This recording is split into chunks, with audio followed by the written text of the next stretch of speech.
Boa tarde, meu nome é Marta Iglesias, sou assessora de Relações Internacionais do Centro Paula Souza e gostaria de dar as boas-vindas a todos ao webinar Desafios da Educação Digital, Portugal e Espanha, o primeiro da série Conexões Internacionais.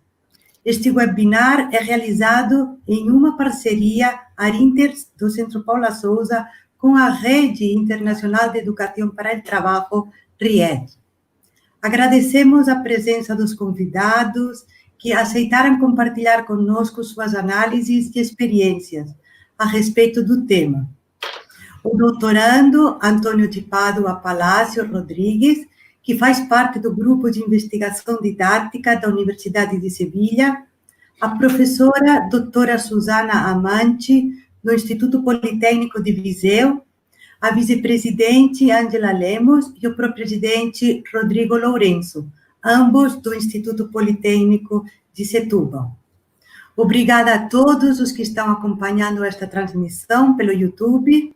As perguntas a respeito das arguições podem enviá-las pelo Facebook, Instagram e Twitter da Arinter, que constam no descritivo abaixo no YouTube.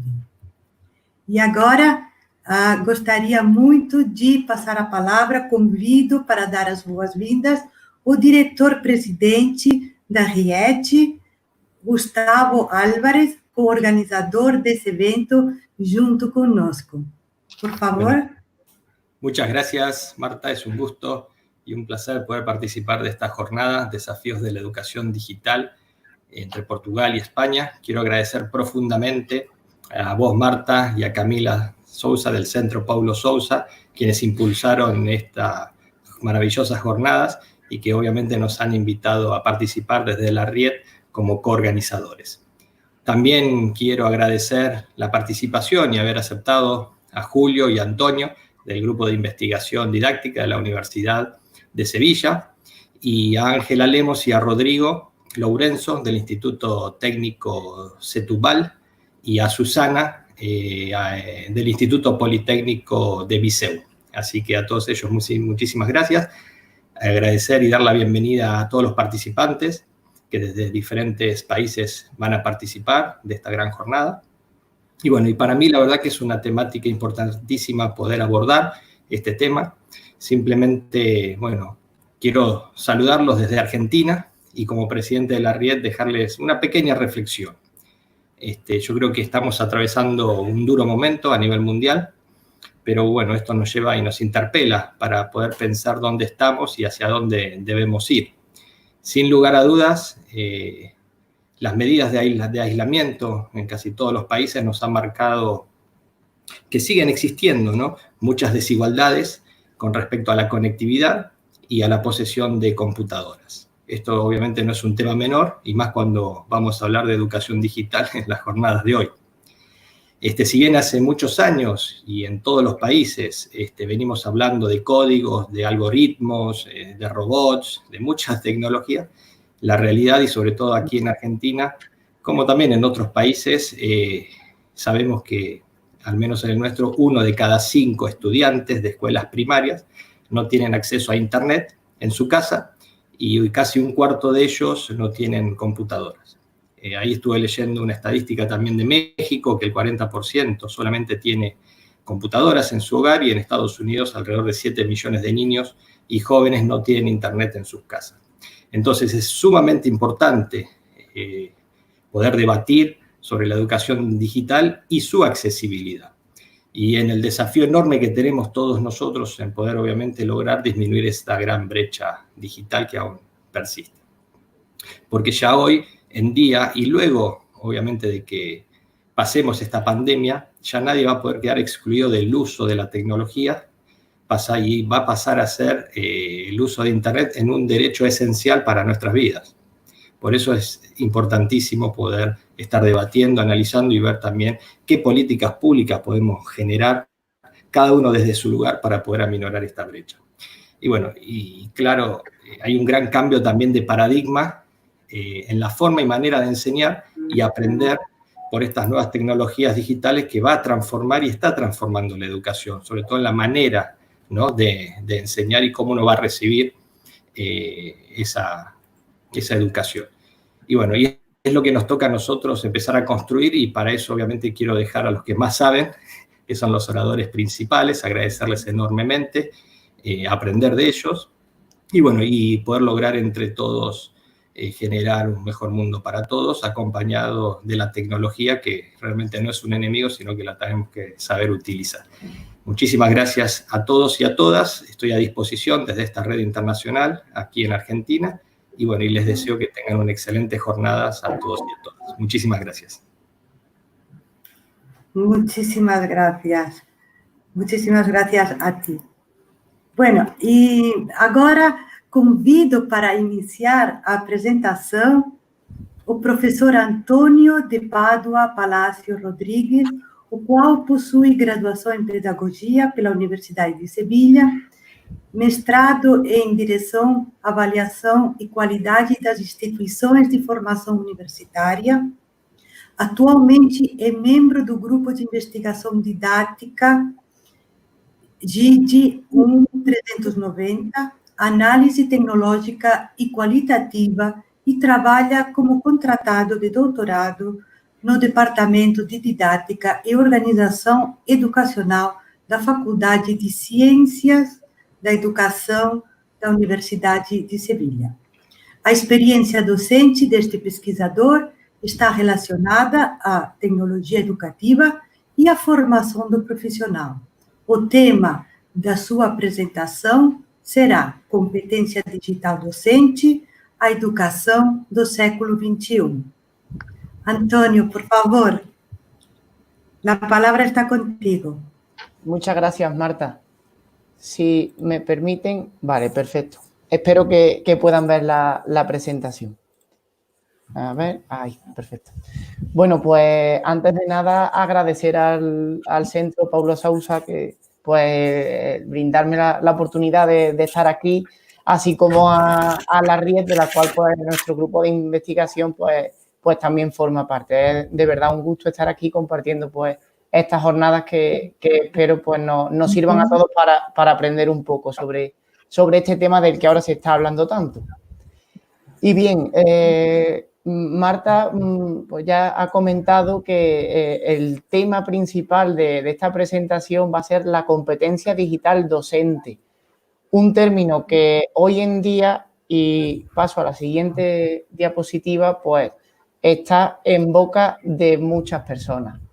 Porque, bueno, como ya sabrán, pues estamos viviendo una de las peores pandemias de la historia, en la cual, pues, de la noche a la mañana han cambiado muchísimas formas de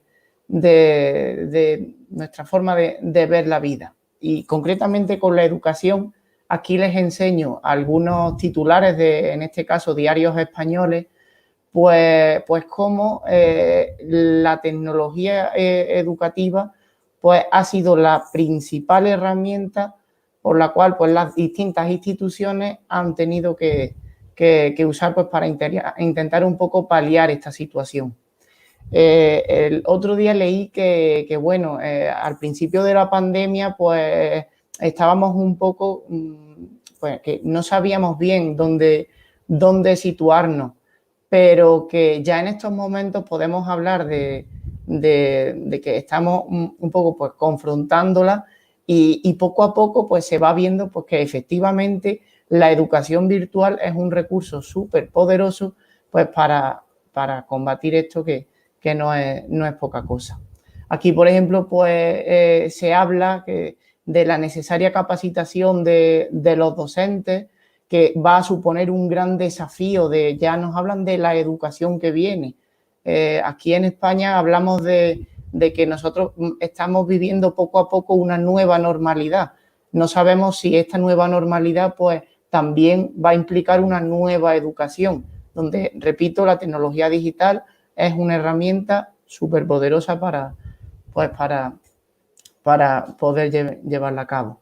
Y bueno, también Gustavo nos ha hablado de las brechas digitales, que las brechas digitales se llevan estudiando desde hace muchísimos años, pero ahora, pues claro, como todo el mundo de repente ha tenido que usar tecnología, se está viendo que efectivamente estas brechas digitales existen y hay que estudiar las formas pues, de paliarlas o de resolverlas.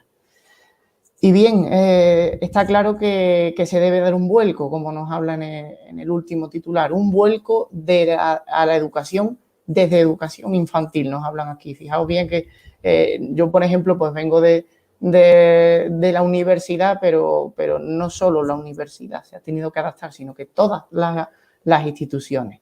Y ahí es donde entra este concepto tan importante que es el de competencia digital docente, el cual intentaré desarrollarles a continuación. Miren, el origen de todo esto que estamos hablando no es más que la aparición de la tecnología digital. Cuando aparece este tipo de tecnología, pues se piensa que su mera integración en cualquier contexto, pues supone un incremento tanto social como económico. Nosotros, por ejemplo, podemos pensar que nosotros disponemos de cierta tecnología, vamos a imaginarnos ordenadores portátiles. Nosotros los insertamos, los integramos dentro de un contexto educativo, vamos a figurarnos una clase y esto pues inevitablemente va a suponer un incremento social. Eso se ha demostrado que no es así del todo. ¿Por qué? Porque si nosotros no tenemos en cuenta otros factores como puede ser el formativo, el motivacional, acreditación, etcétera, etcétera, no vamos a conseguir esto. De ahí que nosotros hablemos de una necesaria alfabetización digital en una sociedad que muchos autores pues la denominan como hipertecnologizada, donde estoy seguro no les extrañará que les pregunte pues si disponen de teléfono móvil, muchas personas, aunque repito, ahora más que nunca se están visibilizando brechas digitales muy alarmantes, pero lo cierto es que la mayoría de la sociedad pues dispone de ciertas tecnologías que en muchos casos se pueden considerar invisibles, de tal forma que uno casi ni es consciente de que esa tecnología está ahí, porque se ha integrado tanto en su vida que es casi imposible separarla de la misma. Pues bien, dentro de esta sociedad hipertecnologizada tenemos un término que tampoco es nuevo, que es el de alfabetización. Y bueno, si nosotros consultamos un diccionario, en este caso de la Real Academia Española, pues el término de alfabetización todavía sigue siendo pues que aquella persona está alfabetizada si sabe leer, escribir y realizar las operaciones matemáticas básicas, como pues multiplicar, sumar, restar, dividir, etcétera. Lo cierto es que, por ejemplo, en España tenemos una tasa de analfabetos muy baja, es del 1,9%. Pero ahí muchos autores reflexionan y nos llaman un poco la atención y nos dicen, bien, el término alfabetización para una sociedad de hace 20, 30 años estaba muy bien, pero repito, en esta sociedad hipertecnologizada donde continuamente estamos viendo que existen nuevos desafíos, pues este término se ha quedado obsoleto y debemos usar otro nuevo, en este caso, pues, nueva alfabetización en la que lo digital debe ser importantísimo, ya que la mayoría de retos que nos da esta sociedad, pues, son muchas veces de carácter digital. Hasta ahí bien, pero ¿y qué modelo debemos seguir para alfabetizar digitalmente a nuestra sociedad? Pues bueno, modelos de alfabetización digital hay muchísimos. Nosotros nos vamos a quedar en esta presentación con el que nos da la Unión Europea. La Unión Europea en el año 2006 pues, considera que el aprendizaje no es algo fijo, no es algo que uno aprende y ya no, uno está aprendiendo a lo largo de la vida, es algo continuo. Muchas veces pues, se dice que la persona que no aprende no es persona, no es como lo dicen, es un poco, es algo así como que esa persona no está en este mundo. Por eso la Unión Europea pues, considera la competencia digital como una de las fundamentales en la sociedad del siglo XXI. La define, bueno, aquí tienen la definición, no la voy a leer, pero bueno, es algo así como aquella que en la que el ciudadano es capaz de resolver los problemas de forma segura y además haciéndole una crítica a la tecnología, pues para solucionar problemas relacionados con el trabajo, el ocio o incluso pues la comunicación del día a día. Bien, todo esto hablamos de competencia digital de forma genérica, porque competencia digital, ya les digo que la Unión Europea considera que todos los ciudadanos deben desarrollar su competencia digital. Si entramos en el terreno educativo, pues ya vamos viendo como textos, bueno, aquí les pongo un ejemplo de nuestra ley educativa, la ley educativa española, en la que ya nos dice la misma ley que básicamente estamos en un contexto totalmente distinto al de hace unos años, donde nuestros alumnos hoy en día tienen distintas formas de entender su aprendizaje, más que nada porque su aprendizaje está relacionado con sus formas de comunicación, de concentración o de abordar tareas que al final pues son distintas de las de los alumnos de hace unos años. Por ello que si nosotros queremos desarrollar esa competencia digital de los estudiantes, es fundamental que el docente posea esta competencia digital. Competencia digital que es distinta a la que tiene un ciudadano, digamos, de a pie. Un ciudadano de a pie, pues sí, ya nos define la Unión Europea, pues sí, que debe manejar una serie de áreas, de desarrollarlas, después las vamos a ver, pero la competencia digital del docente debe ir más allá. El docente no puede ser solo un ciudadano capaz de conectarse a Internet, hacer una búsqueda en Google. No, eso él ya como ciudadano debe haberlo desarrollado. La competencia digital del docente es una competencia específica relacionada con la resolución de problemas pedagógicos ayudados por la tecnología digital, integrando la tecnología digital. De ahí que muchos estudios relacionados pues hayan revelado a lo largo de los años, en estos estudios pues a principios de los años 2000 hasta la actualidad, pues que el nivel es insuficiente. ¿Por qué? Porque aunque es cierto que en muchas ocasiones tienen un buen dominio de la tecnología, que podemos entender como clásica, saben manejar un teléfono móvil, saben, pero a nivel pedagógico no tienen un nivel suficiente para abordar estos retos de los que hablábamos antes. Además, también se revelan distintas brechas digitales, en este caso les señalo una generacional, de forma que los docentes con más experiencia pues suelen ser aquellos más reticentes a usar la tecnología digital en sus clases. Pero bien, al mismo tiempo que estos estudios pues van dando luz a la situación, también se van estableciendo distintos modelos de evaluación competencial como los que les presentaré a continuación. Me gustaría hacer aquí una pequeña pausa para hacer una crítica a lo que hoy en día pues se puede conocer como educación a distancia, e-learning o incluso una educación presencial favorecida por la tecnología. Y es que muchas veces entendemos esta competencia digital pues como, vale, bien, yo tengo un presupuesto, me lo gasto en este caso pues en ordenadores, en conexión a Internet, en tabletas, en pizarras digitales, que en muchas ocasiones esto ni ocurre, como seguramente pues puede que ahora me comenten muchos de los espectadores, pero sí es cierto que en los últimos años hay un problema y es que se ha centrado demasiado la tecnología con la tecnología. Me explico. Nos hemos centrado demasiado en lo que aquí bueno, yo soy de un pueblo de Sevilla, en lo que podemos llamar como cacharros, en hardware, en lo físico. Y muchas veces nos hemos olvidado de otras variables críticas, pues como son pues la metodología, las estrategias que nosotros tenemos en clase e incluso el rol del docente. Miren, en muchas ocasiones confundimos tecnología educativa con, yo llego a mi clase, tengo una presentación, la pongo allí la presentación, estoy 1 hora hablando y luego, si acaso, pues un turno de dudas. Eso realmente va en contradicción con muchas de las corrientes pedagógicas pues, del siglo XXI, en las que las metodologías activas, el aprendizaje significativo, tener en cuenta las ideas de los estudiantes, son algo fundamental para un desarrollo pleno de los alumnos. También en muchas ocasiones hay falta de buenos materiales. No falta de buenos, aquí no hablamos de buenos o malos. Aquí me gusta mucho hablar de variedad.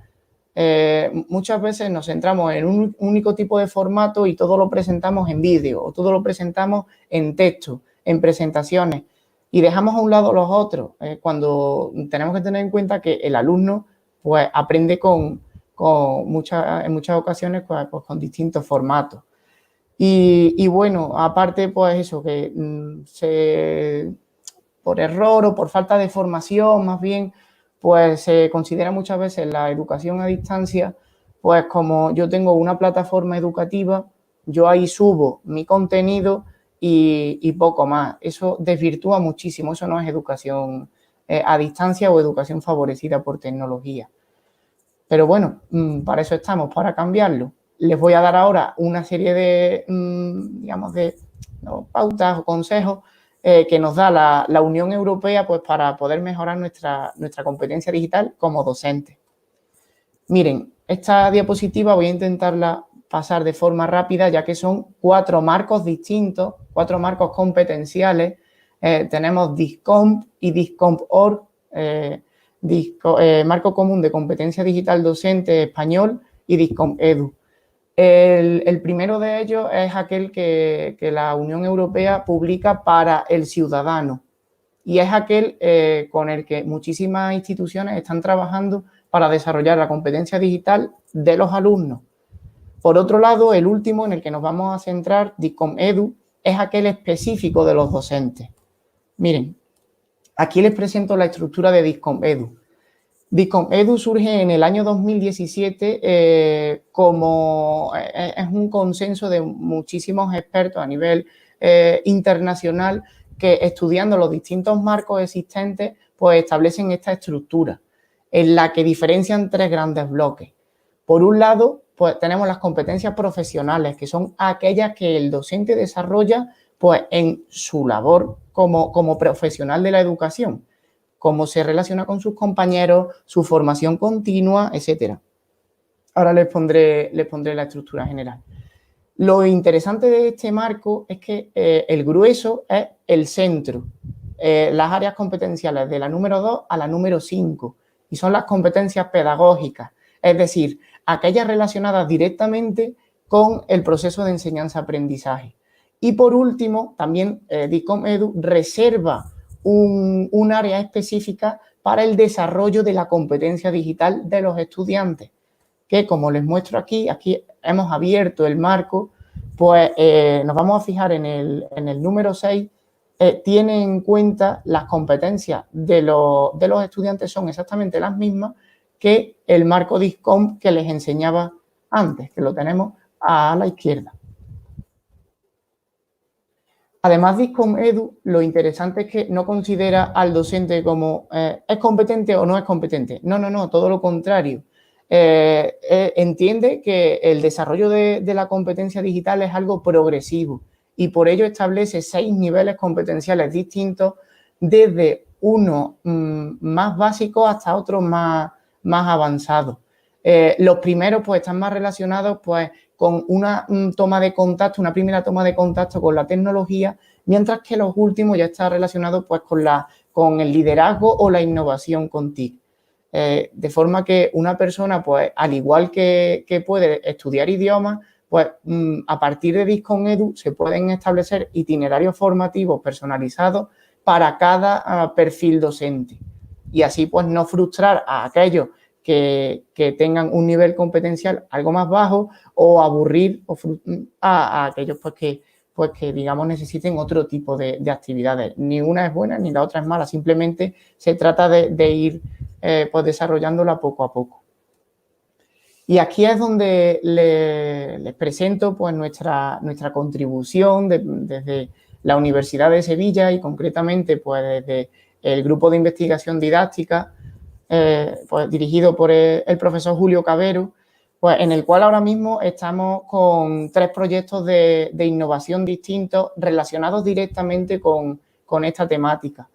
Y básicamente nosotros lo que estamos haciendo es adaptando el modelo DISCON-EDU al contexto español. Pues bueno, ahora mismo estamos, digamos, en una fase primera de esos proyectos, estamos en una fase ya hemos adaptado, estamos diagnosticando el nivel competencial tanto a nivel universitario como no universitario y al final todo eso pues desembocará en la producción de estos itinerarios formativos personalizados de los que les hablaba antes, pues en este caso en forma de TMUC, porque hemos entendido que, bueno, el MOOC son los cursos masivos online, porque es aquel que puede llegar a más público. Y aquí, bueno, pues les lanzo una invitación a participar en nuestras comunidades virtuales. Las comunidades virtuales pues surgen dentro del seno de estos proyectos. Ahí les dejo el nombre tanto del proyecto universitario como el no universitario. Y bueno, pues básicamente pues son espacios en los que hay muchos docentes, muchos expertos, muchos investigadores y en torno al tema de la competencia digital, que como han visto es un tema súper amplio que puede dar lugar pues a debates bastante ricos. Les animo a que se inscriban, las 2 son gratuitas y bueno, si tienen pues cualquier inquietud, cualquier pregunta, desde ahí pues no solo les atenderemos nosotros como miembros del grupo, sino que también el resto de la comunidad pues se vuelca bastante también con este tema que, les repito, hoy en día la tecnología ha venido para quedarse, ya no hay vuelta atrás. La pandemia, por desgracia, pues está causando pues desastres a todos los niveles, pero también nos está sirviendo pues para dar un empujón que también necesitábamos un poco pues a esto de la tecnología educativa. Y con esto pues termino la intervención, pues darle las gracias por estar ahí y si tienen cualquier duda, cualquier pues, inquietud, pregunta, no duden en hacerla a través de los medios que les ha comentado la profesora Marta. O bueno, ahí les dejo también mis datos por si desean ponerse en contacto conmigo. Y muchísimas gracias.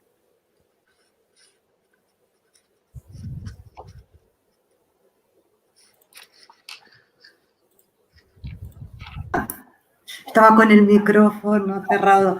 Muchísimas gracias, Antonio. Realmente un tema muy instigante ver cómo Europa no solo tiene el marco común de lenguas extranjeras, sino que ya ha conseguido clasificar, ¿no? Todo lo que dice respecto a las competencias digitales, ¿no? Desde el A1 hasta el C2. Muy interesante. Muchísimas gracias. Bueno, al final me imagino que habrán preguntas, así que para no tomar el tiempo, paso a la siguiente presentación. Dejamos las preguntas todas para el final. E a seguinte panelista é a doutora Susana Amante. É professora adjunta convidada da Escola Superior de Tecnologia e Gestão do Instituto Politécnico de Viseu, licenciada em português e inglês, mestre e doutora em filologia inglesa, com menção doutor europeus. Já lecionou em diversas escolas do Instituto Politécnico de Viseu desde o ano 2003, nas disciplinas de português, línguas estrangeiras, inglês.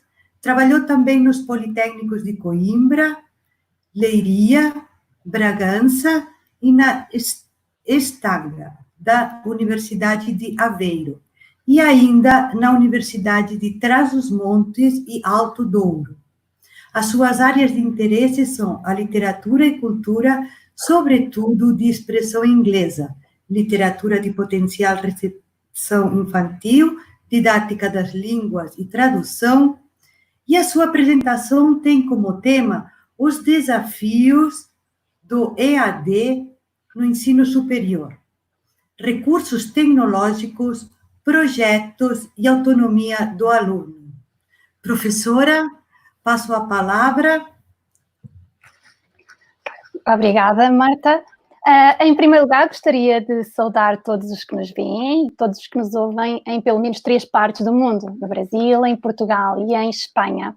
Gostava também de agradecer as palavras da professora Marta e também a oportunidade não só de partilhar convosco algumas ideias sobre o projeto desenvolvido no Politécnico de Viseu, mas sobretudo pela oportunidade de aprender com os colegas, com o colega que me precedeu, o professor António, até porque há vários pontos em comum, como nós veremos nesta apresentação, bem como pelos colegas que irão falar de seguida do Politécnico de Setúbal. Porque refletir sobre a educação é em todas as alturas extremamente importante, mas mais ainda agora que estamos a vivenciar um período bastante atípico, quero felicitar todos os envolvidos na organização deste webinar, pela iniciativa. Como vemos pelo título, pretendo debruçar-me sobre os desafios do ensino à distância no ensino superior. Eu vou centrar-me na realidade que conheço melhor, a minha, do Politécnico de Viseu, refletindo sobre recursos tecnológicos, um projeto que está a ser, ou que foi desenvolvido no Politécnico de Viseu e sobre a autonomia dos alunos. Antes, porém,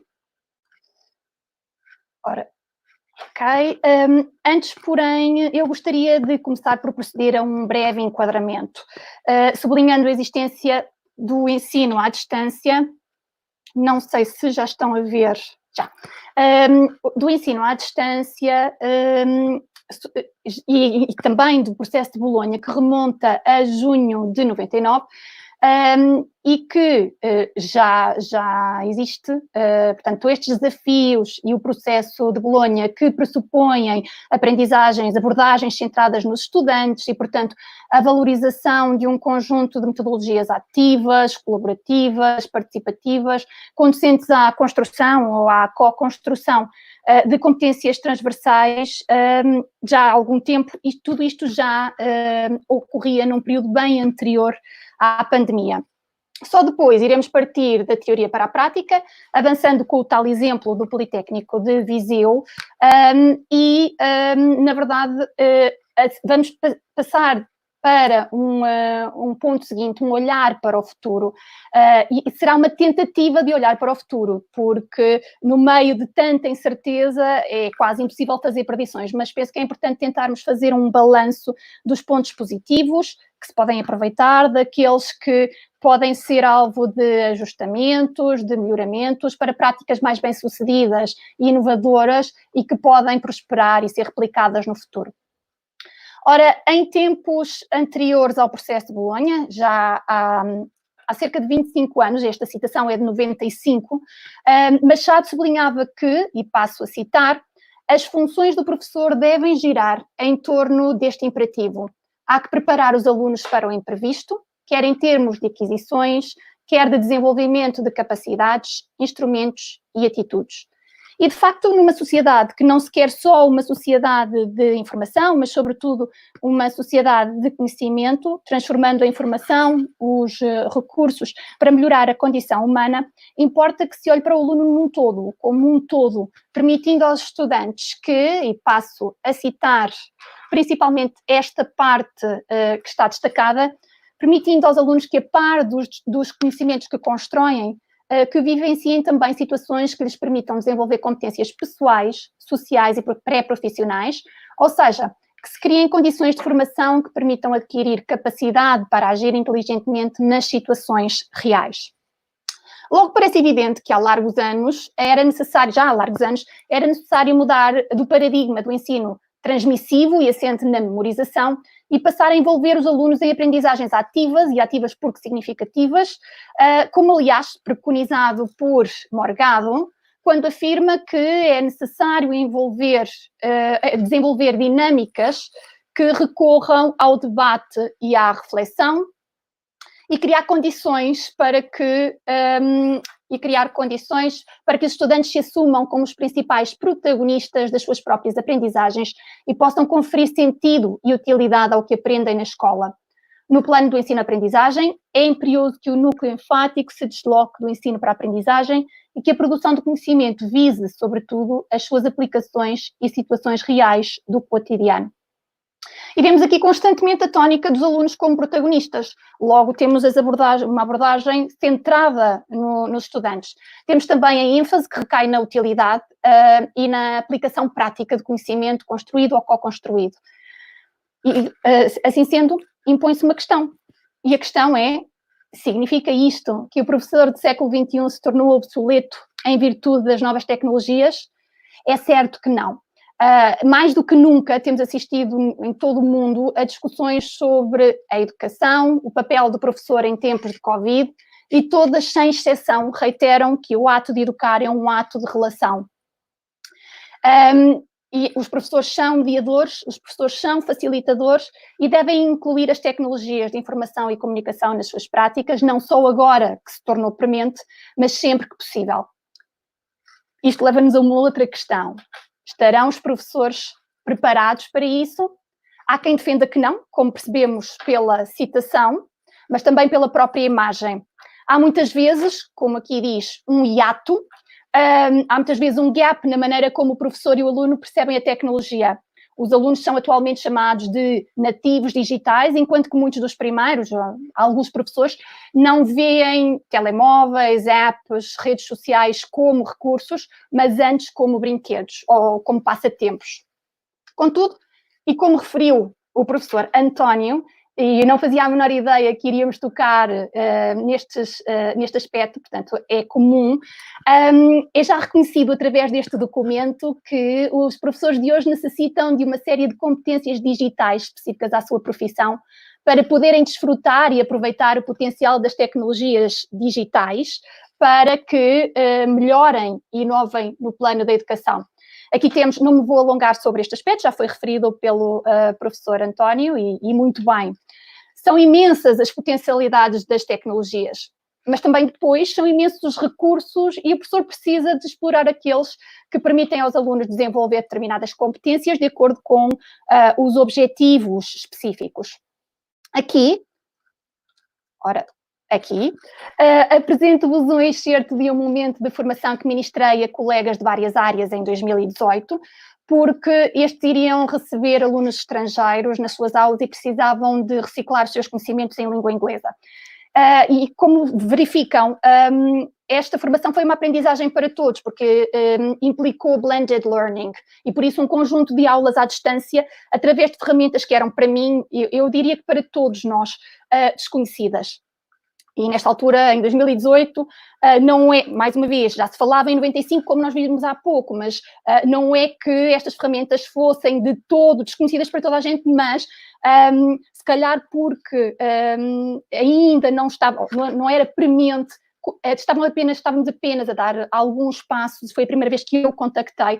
Como vemos, era preciso perceber como funcionavam algumas das ferramentas. Caminhamos então das tradicionais salas para novas salas de aula, que agora têm, para já, agora são as nossas casas, mas que de acordo com um projeto da rede de Ministérios de Educação da Europa, passa a ter esta configuração.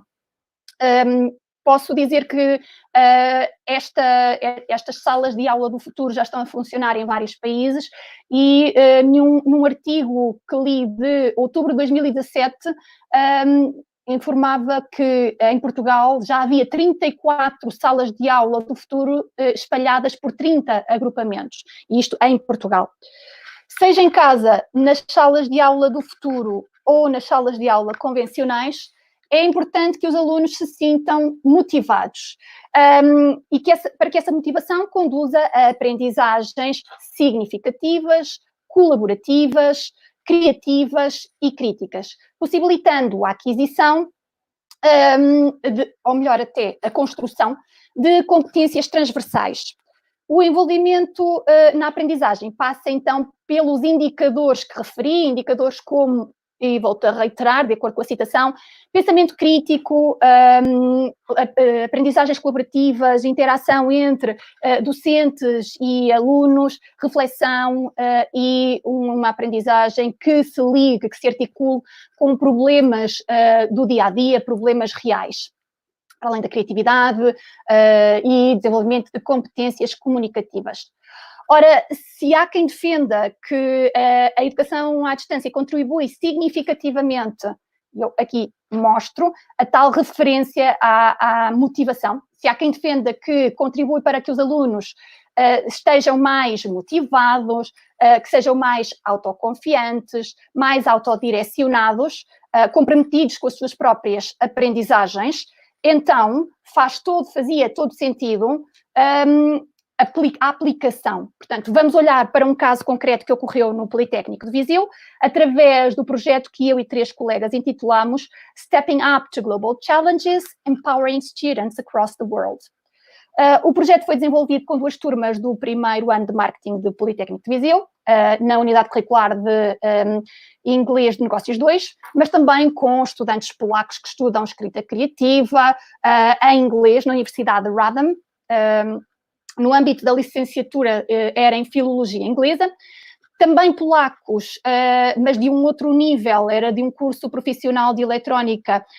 Também tivemos a participação desses alunos, portanto não temos só culturas diferentes, temos também níveis diferentes, e finalmente com alunos turcos de aconselhamento psicológico e ação social da Universidade de Ege, em Izmir, na Turquia. Este foi um projeto desenhado e apresentado antes da pandemia e que depois ganhou um novo sentido porque o trabalho em rede permitiu quebrar o isolamento imposto pelas condições sanitárias que se vieram a agravar em março para todos, portanto, tanto para os portugueses como para, eu diria, no plano nacional e no plano internacional. E, portanto, isso implicou que todos nós transitássemos para atividades não presenciais. Então, para além das aulas via Zoom, passámos a encontrar-nos também num outro espaço, o espaço das redes sociais, a qualquer hora, e com professores e alunos nacionais e internacionais que partilhavam informações úteis, como, por exemplo, informação sobre webinars, como vemos aqui. Para além disso, serviu também como quase que um apoio personalizado, dando força aos alunos que inicialmente pudessem estar mais receosos quanto às suas capacidades, quanto às suas competências. O projeto seguiu, e aqui está, é o caso da professora de inglês turca. O projeto ele seguiu de acordo com o que tinha sido planificado e numa primeira fase, depois de constituídos os grupos, os discentes procuraram ou criaram uma imagem subordinada à temática do empreendedorismo, que era o tema aglutinador para todos os envolvidos, e então tratou-se de posts. Neste caso, o que eles tinham que fazer era postar, publicar algumas imagens e também acompanhados por uma reflexão, uma nota explicativa sobre o que era o sentido do empreendedorismo para os alunos. Os alunos nacionais e estrangeiros deveriam reagir aos posts com os quais se identificavam, mas o que aconteceu, muitas das vezes, aqueles que colheram mais reações até foram os mais polémicos. Todos estes comentários, como, por exemplo, já estou a passar demais, comentários como este serviram para que nós utilizássemos como material de análise, não só ao nível do conteúdo da mensagem, mas também, e como já tiveram a oportunidade de espreitar, para uma análise e intervenção junto dos alunos no que respeita à correção linguística. Portanto, tivemos a oportunidade de ver trabalhos ou posts em que os alunos fizeram uso de muita criatividade. No caso que se encontra mais à direita, já estávamos em aulas à distância, ensino à distância, e, portanto, parece que as alunas estão juntas, não é o caso.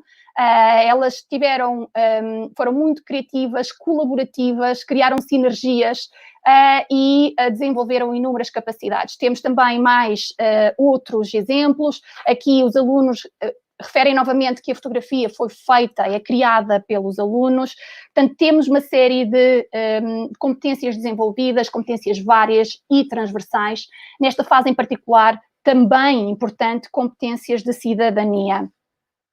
É extremamente compensador quando nós vemos que os alunos estão a pensar, a participar, a interagir, a usufruir da partilha e de aprendizagens em várias áreas, porque, como referi, os alunos eram de áreas distintas, tinham culturas variadas, experiências diferenciadas, tínhamos, ainda não referi, mas para além dos turcos, dos polacos e dos portugueses, nós tínhamos também alunos Erasmus, e no nosso caso eles eram montenegrinos, brasileiros, holandeses, e na Polónia havia 2 alunas espanholas. Portanto, havia aqui realmente era um projeto internacional.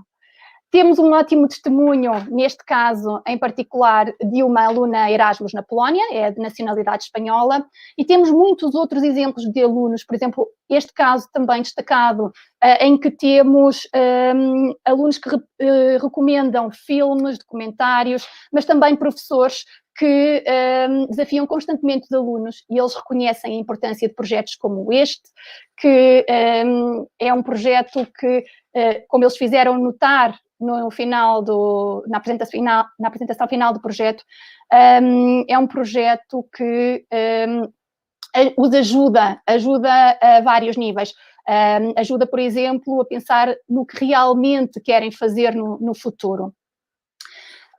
Temos ainda vários outros posts, eles foram imensos e todos eles geraram imensos comentários, imensas reações.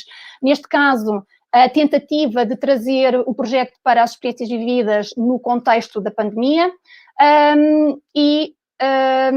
este foi um post que gerou muita polémica, muita discussão, e era isso que nós, enquanto mediadoras, enquanto facilitadoras deste processo, nós queríamos. E assim estavam a desenvolver também competências linguísticas. Na tarefa 2, os alunos criaram um vídeo e apresentaram um empreendedor português, turco ou polaco. Eu trouxe aqui alguns exemplos dos empreendedores portugueses. Eles vestiram a pele de Cristiano Ronaldo, entrevistaram e vestiram a pele de Cristiano Ronaldo. Eles usaram um vídeo que já existia, deram-lhe uma roupagem totalmente nova, fizeram um guião com perguntas, respostas, mas também temos o caso da TAP, em que recorreram à narração, portanto, fizeram um voice-over para apresentarem esta companhia aérea. O mesmo se passou também em relação ao caso do banqueiro, a apresentação do banqueiro português António Horta Osório, que revolucionou, no bom sentido, bancos como o Santander em Portugal e em Inglaterra e depois o Lloyds Bank. Surgiram trabalhos muito interessantes, como este é apenas mais um caso, e alguns deles estão no YouTube, se quiserem espreitar, como este que é sobre a figura pública Cristina Ferreira, que não sei se conhecem no Brasil, mas ela é apresentadora da SIC, é blogger, é autora de livros, é empresária, portanto é uma empreendedora no verdadeiro sentido da palavra.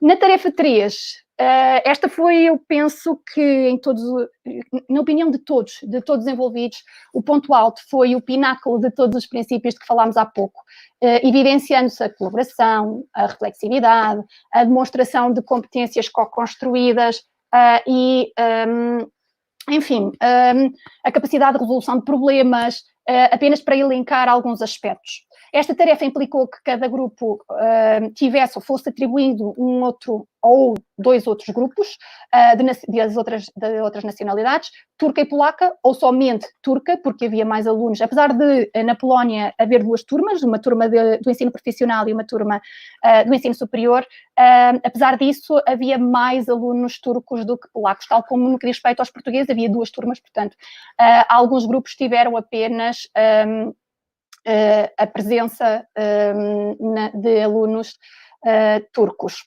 outros turcos e polacos, já agora aqueles que tinham a presença de alunos turcos, peço desculpa, tiveram apenas a presença de alunos turcos, mas também quando se tratava de alunos polacos havia a situação de Erasmus, portanto havia a possibilidade de interagir com outras nacionalidades. E então podemos referir que em relação a estas reuniões, eu creio que todos eles, se não estou em erro, se não me falha a memória, eu acho que todos eles fizeram uma reunião utilizando a plataforma Zoom, mas isso foi a opção de cada grupo. As docentes apenas orientaram e as decisões foram inteiramente tomadas pelos alunos, não só no que diz respeito à plataforma a usar, mas também ao melhor dia, ao melhor horário, sabendo que o ponto de partida deveria ser o Messenger, que estava associado ao Facebook, e todos os elementos faziam parte do grupo privado referente ao projeto. Claro que em alguns casos isso não foi fácil e que as professoras foram chamadas a intervir, ou porque não havia resposta do outro lado, ou porque não havia consenso, mas, regra geral, foram os alunos a resolver problemas e dissonâncias. Os alunos tiveram a oportunidade de se apresentarem, de apresentarem os produtos considerados os ex-libris dos seus países, curiosamente, e apesar de não estarem em nenhum guião que foi preparado nas aulas, todos eles falaram da gastronomia, é muito interessante, falaram de alguns pontos importantes para visitar em cada um dos países, discutiram também as tarefas concretizadas, explanando as razões que os levaram a escolher determinado post, determinado empreendedor ou empresa, dentre outros aspectos. Todos os grupos referiram um nervosismo inicial, o que faz parte, mas também referiram que este nervosismo se foi atenuando com o desenrolar da reunião. E isso foi evidente nos vídeos que nós visionámos, porque uma das condições era isso mesmo, que o encontro fosse gravado. Então, em cada tarefa, os alunos reconhecem a importância de projetos como este. E podemos dizer que o projeto alcançou e até superou todos os objetivos, atendendo ao período de pandemia, porque, como referido, evitou o isolamento, como não me canso de dizer, juntou alunos nacionais, internacionais, fazendo do longe perto, deixou de haver fronteiras. Houve naturalmente dificuldades técnicas, mas também, mais uma vez, fazem parte do percurso.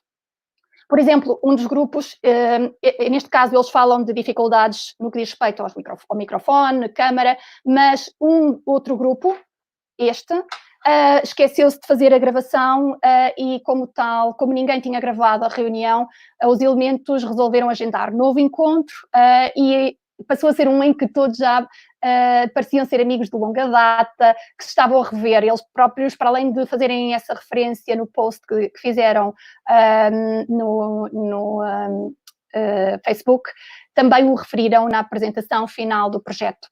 Todo o processo foi sendo acompanhado pelas docentes envolvidas, que foram dando feedback através de tutorias virtuais ou por e-mail, fazendo correções para que os alunos fossem aperfeiçoando os seus trabalhos ou simplesmente para, como referi há pouco, os ajudar a resolver problemas quando nem todos os elementos dos vários grupos encontravam sinergias. E aqui temos dois exemplos, um para ir agindo, para ir ajudando, para irem corrigindo alguns aspectos que poderiam ser trabalhados, melhorados, mas também aqui outro exemplo para tentar resolver problemas quando os grupos não encontravam as sinergias, mas como referido, estes foram casos pontuais. Regra geral, os alunos foram bastante autónomos e é exatamente isso que se refere à citação que também encontramos, o facto de por e-mail, neste caso em particular,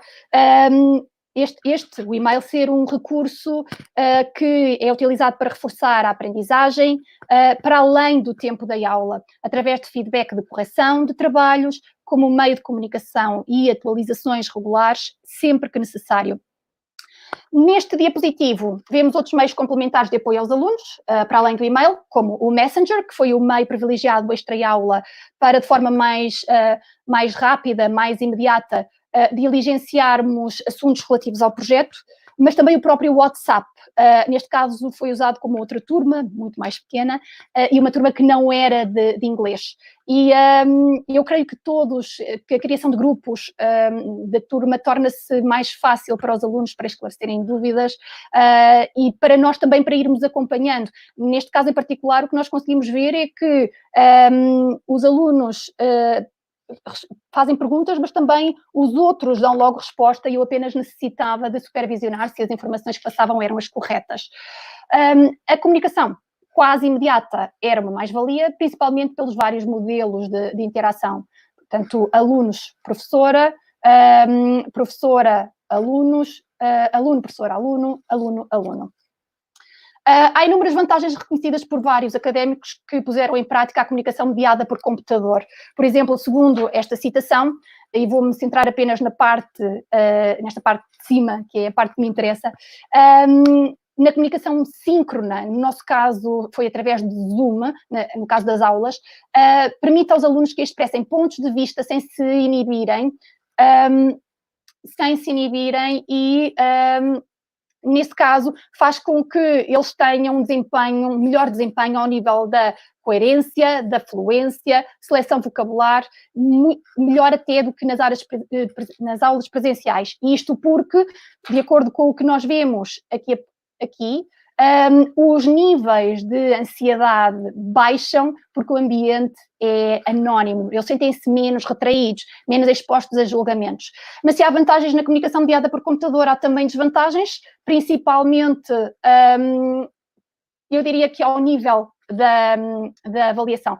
Não só é impossível nós termos alunos em situação de aula síncrona, virtual, a trabalharem em pares ou pequenos grupos, porque isso é possível sim, mas em grupos WhatsApp ou outra ferramenta, outra app, e sem o professor presente a conseguir acompanhar o trabalho. Ao nível da avaliação, o Moodle e outras plataformas como o FlexiQuiz resultam muito bem se o teste for um teste de escolha múltipla, de resposta curta, como o caso dos listenings que aqui temos, o caso dos testes de audição, mas torna-se muito mais complicado garantir uma resposta de desenvolvimento cuidada, sem acesso a consulta de recursos humanos ou recursos físicos e, portanto, uma resposta pessoal. Portanto, no cômputo geral, podemos dizer que, por tudo o que foi exposto, há indubitavelmente pontos positivos no ensino à distância. Podemos recuperar a questão, estávamos preparados? E a resposta é aquela questão à espera, tínhamos o know-how, tínhamos as ferramentas, rapidamente transitámos para o digital por imposição da pandemia. As direções das escolas preocuparam-se em fazer um levantamento das várias necessidades dos alunos, nomeadamente ao nível da conectividade, portanto, da ligação à internet, dos recursos de que os alunos precisavam, para que houvesse, então, um ensino à distância bem-sucedido e as práticas pedagógicas síncronas e assíncronas pudessem funcionar. E elas funcionaram até quase como no ensino personalizado, como fui dizendo nesta apresentação. A própria flexibilidade na gestão das tarefas, principalmente no ensino baseado em projetos, é um aspecto muito, muito importante. Portanto, sim, é um ponto positivo. Mas não posso, contudo, deixar de apontar aspectos negativos, usando o título de um CD, nem é do CD, eu penso que é só de uma música, da banda britânica de Pink Floyd, temos que também fazer referência ao Dark Side of the Moon.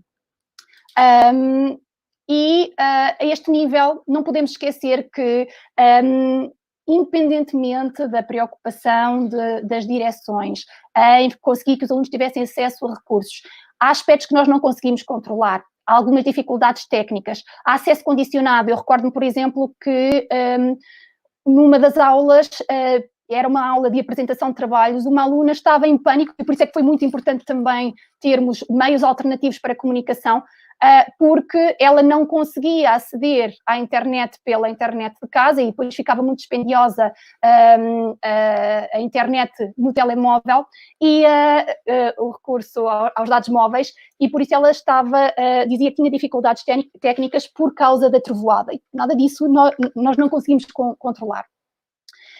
é um outro aspecto negativo, tanto para os professores como para os alunos, os alunos queixavam-se também, é o facto de todo o processo nos roubar imenso tempo. Nós passamos imenso tempo, quer os professores a preparar as aulas, mas depois a própria operacionalização é à frente de um computador, correção de trabalhos à frente de um computador, portanto, todo o processo é à frente de um computador, é totalmente digital e fazem falta os elementos não verbais.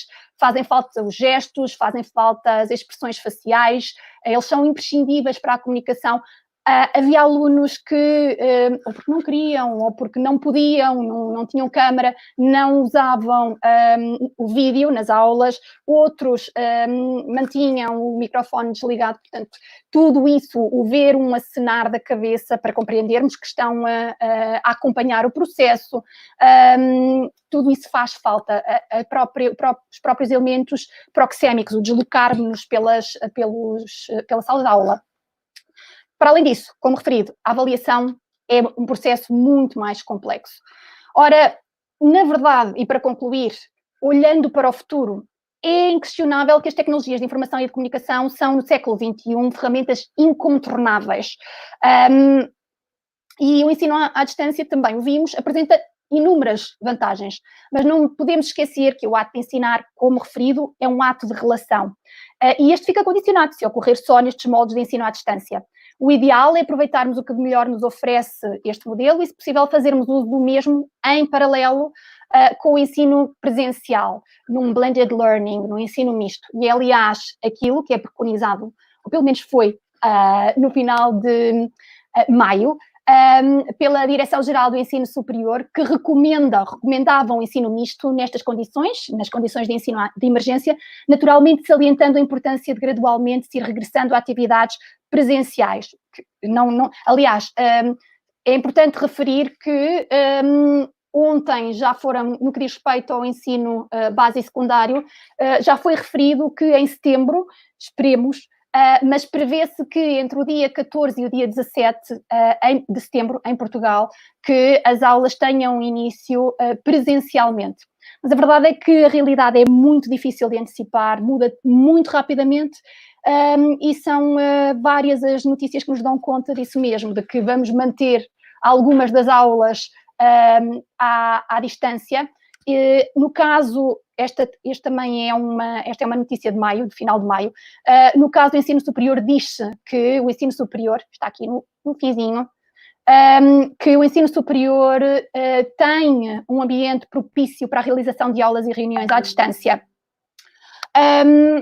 Portanto, há que retirar aprendizagens, escolher os frutos desta transição para o digital, acompanhando a evolução dos tempos e inovação. É fantástico nós sabermos que podemos fazer formações noutras partes do mundo, podemos ter alunos que estão nos seus países e a receber aulas nos nossos politécnicos em Portugal. Mas também temos que estar atentos a eventuais assimetrias que devem ser identificadas, temos que estar atentos a dificuldades encontradas para que possamos agir presencialmente sempre que necessário. E agradeço a vossa atenção, deixo-vos aqui algumas referências que foram utilizadas. Obrigada.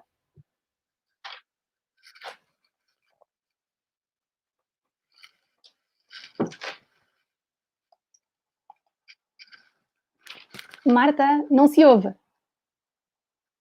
Tenho que ligar o áudio. Perfeito. Obrigada. Susana, estava falando que muitíssimo obrigada por estar compartilhando esse projeto, essa experiência tão rica, né? Uma experiência multicultural, onde vocês conseguiram, de alguma forma, desenvolver não só competência linguística, como as competências soft, né? Que é a sinergia nas equipes, a cidadania. E a competência digital. E aconteceu digitalmente, exatamente. Muito bom. Uma experiência muito rica. Obrigada, professora Susana. E agora, neste momento, eu tenho o prazer de apresentar os nossos convidados e os últimos panelistas da tarde de hoje. Muito bem, que é a doutora Ângela Lemos, quem possui doutorado em educação pelo Instituto de Educação da Universidade de Lisboa. Desde 2018 é vice-presidente do Instituto Politécnico de Setúbal, destacando-se nas áreas de inovação pedagógica e formação e desenvolvimento profissional docente do Instituto Politécnico de Setúbal. É professora adjunta da Escola Superior de Educação, do mesmo Politécnico, desde 1998. Sua área de investigação centra-se na compreensão das práticas pedagógicas em contextos de educação na infância. Também um prazer apresentar o professor Rodrigo Lourenço, que possui doutorado na área de governança e desempenho organizacional das instituições de ensino superior, pela Faculdade de Economia da Universidade de Coimbra. Atualmente é propresidente para a qualidade e promoção do sucesso acadêmico do Instituto Politécnico de Setúbal e coordenador de licenciatura em Tecnologia e Gestão Industrial. Membro fundador da Rede de Investigadores da Qualidade, RIQUAL, e do Fórum de Gestão da Educação Superior nos países e regiões de língua portuguesa. Também a investigação no Centro de Investigação em Ciências Empresariais do Instituto Politécnico de Setúbal. Muito boa tarde, aí em Portugal acho que já é boa noite, muitíssimo obrigada, e passo a palavra para vocês. Rodrigo, o seu microfone está fechado.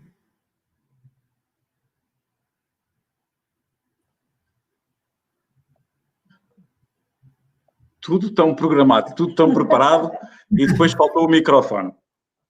Já cá estamos. Muito boa tarde, cumprimentar a todos que estão a assistir a esta sessão. Muito boa tarde, aqui já é quase noite, o sol está-se a pôr, temos aqui uma luz do sol a pôr-se, mas ainda estamos dentro da tarde. Antes de mais, naturalmente, queríamos, em nome do Politécnico de Setúbal, agradecer o convite, agradecer à Marta e ao Gustavo, em nome de quem está a organizar esta sessão, que achamos, de facto, muito importante e muito relevante. Não podíamos deixar de agradecer também à Camila e à Lidiana por todo o trabalho que tiveram na organização deste evento e cumprimentar os nossos colegas, o António e a Susana, que tiveram apresentações muito interessantes e que gostámos muito e que naturalmente vão ser bastante enriquecedoras.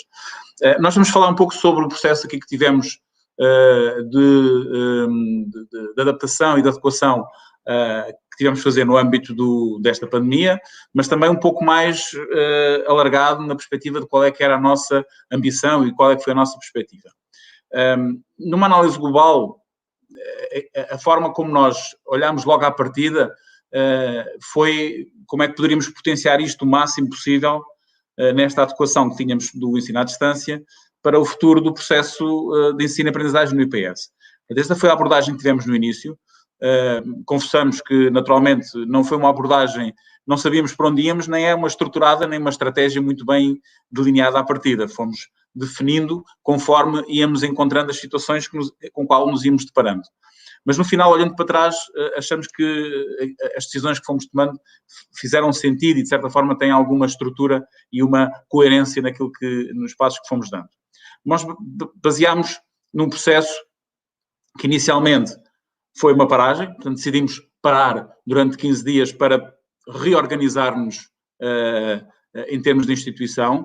O primeiro passo foi aquilo que nós chamamos o IPS à distância, porque entendemos que, quando olhamos para o ensino à distância, não olhamos apenas para a parte do ensino e da aprendizagem, mas sim toda a instituição. Estamos a falar de bibliotecas, os alunos poderem aceder aos recursos das bibliotecas online. Estamos a falar de divisão académica e poderem estar em contacto com a divisão e os seus processos académicos poderem ser todos feitos online. Isso foi feito num prazo de 15 dias, que foi nós próprios nos fomos surpreendendo com aquilo que fomos conseguindo fazer ao longo desse período. Numa fase seguinte, a nossa grande preocupação foi docentes e estudantes. como dar instrumentos, como dar todo o manancial que existia em termos tecnológicos e não só, para que pudessem os estudantes e os docentes pudessem dar resposta muito eficaz a todo este processo. E depois apostámos muito no acompanhamento. Já vamos explicar um bocadinho nisto. Nesta fase estamos a trabalhar no regresso e, naturalmente, já no próximo ano, que também vamos abordar um bocadinho mais à frente. Baseámos este nosso processo em 4 pilares. Foi a coordenação. Isto precisava, entendemos logo de início que precisávamos de uma coordenação muito forte e muita articulação entre os diferentes atores do Instituto, uma orientação para docentes e para estudantes também, e depois um foco muito grande na formação, que também vamos falar um pouco mais à frente. E, por fim, o acompanhamento, que também há pouco falei. No âmbito da coordenação, o que é que nós fizemos? Criámos um responsável de ensino à distância em cada unidade orgânica e criámos um grupo de coordenação. Este era o grupo que, de certa forma, acompanhou todo o processo de transição. Este grupo depois permitiu criar 3 áreas de orientação, a criação de um grupo de facilitadores, que seriam as pessoas que, dentro de cada unidade orgânica, são as pessoas que já estavam mais familiarizadas com o ensino à distância e, portanto, dentro de cada unidade orgânica, vamos chamar de cada escola, para ser mais fácil, nós aqui usamos a terminologia unidade orgânica, mas no fundo estamos a falar de escolas, dentro de cada escola pudesse ajudar e potenciar todo o processo de ensino. Depois criámos alguns documentos de orientação, quer sobre os princípios do que é ensino à distância, quer sobre como fazer a avaliação de ensino à distância, e, por fim, criámos uma página de ensino à distância com todo o manancial de informação, webinars, tutoriais, enfim, acesso a outras páginas e, portanto, onde os docentes e os estudantes, tudo vocacionado docentes e estudantes, poderiam consultar e informar-se. Depois apostámos muito na formação, já vamos falar, não vou alongar muito, vamos falar aqui um pouco. A Ângela irá falar aqui um pouco sobre a questão da formação, que foi uma área uma área muito importante.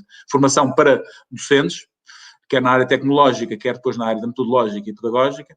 E depois fizemos um processo de acompanhamento com reuniões semanais, quer com o grupo de coordenação que falei há pouco, quer depois com a associação académica, portanto com os estudantes, e um conjunto de inquéritos que nos permitisse ir tendo informação sobre aquilo que estava a passar. Portanto, estes foram os nossos pilares, aquilo que nós estruturámos o nosso processo e achámos que isto teria a base para depois potenciarmos tudo aquilo que poderia ser à frente, ou poderá ser mais à frente, todo o processo de ensino-aprendizagem. Quais foram os principais pontos fortes nisto tudo? Uma resposta às necessidades informáticas dos estudantes. Portanto, fizemos um programa específico para dotar os estudantes com todo aquele material que precisavam de equipamentos informáticos, e isto depois nos inquéritos é referenciado. Um elevado empenho dos docentes, também os inquéritos feitos aos estudantes referenciam. Portanto, os docentes tiveram um empenho muito forte neste processo de educação, muito difícil, mas muito forte. E verificámos que, de facto, os estudantes referem que as aplicações informáticas não foi o grande problema. Portanto, houve uma resposta muito facilitada à questões informáticas. Isto já vai pegar um bocadinho, quer naquilo que o António e a Susana falou, quer depois daquilo que a Ângela irá falar a seguir. Porquê? Porque as 3 principais fraquezas foi a questão dos estudantes a trabalhar de forma isolada e compatibilizar isto com a vida familiar, uma vez que também temos muitos estudantes que trabalham, são trabalhadores estudantes. E depois tínhamos aqui 2 questões essenciais, que era excessiva carga de trabalho para os estudantes. Portanto, o que aconteceu foi que passámos tudo à distância, o que elevou bastante todas as atividades à distância que os estudantes tinham que fazer por semana, e uma dificuldade em perceber quais seriam os melhores mecanismos de avaliação, com um receio muito grande com as questões de cópia e fraude, etc. E estas 3 principais fraquezas, nomeadamente as duas que estão abaixo, de certa forma fundamentaram um pouco todo o trabalho que fizemos na área da formação, e que vou passar naturalmente a palavra à Ângela. Põe a máscara. Boa tarde a todos. Como já perceberam, nós estamos a partilhar o espaço e, portanto, temos aqui algumas condições que temos que cumprir.